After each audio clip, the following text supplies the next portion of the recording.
Albert Einstein की कहानी। Albert Einstein का जन्म 14 मार्च 1879 को जर्मनी के उलम नामक शहर में हुआ था। वे बचपन से ही साधारण और शांत स्वभाव के थे। शुरुआती दिनों में वे बोलने में देर करते थे, जिससे उनके माता पिता को चिंता हुई। पढ़ाई में भी वे खास रुचि नहीं दिखाते थे, लेकिन गणित और भौतिकी में उनकी गहरी रुचि थी।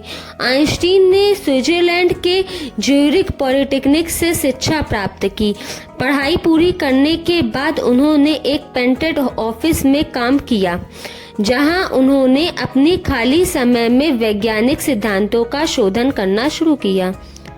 1905 में उन्होंने सापेक्षता का विशेष सिद्धांत प्रस्तुत किया, जिसमें उन्होंने यह बताया कि समय और स्थान एक दूसरे से जुड़े होते हैं। उनका प्रसिद्ध सूत्र E=mc²,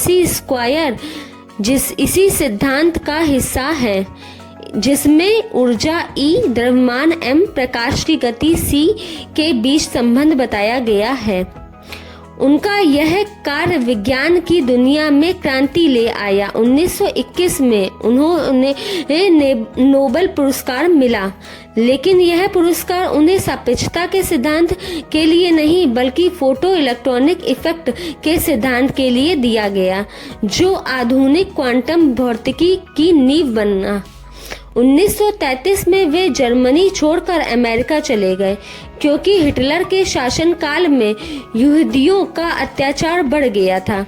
उन्होंने अमेरिका में रहकर विज्ञान और मानवता के हित में कई कार्य किए। अल्बर्ट आइंस्टीन न केवल महान वैज्ञानिक थे, बल्कि एक महान विचारक और मानवतावादी भी थे। वे शांति, शिक्षा और मानवाधिकारों के पक्षधर थे। उनका निधन 18 अप्रैल 1955 को हुआ, लेकिन उनके विचार और खोजें आज भी दुनिया को रोशनी दे रहे हैं। धन्यवाद।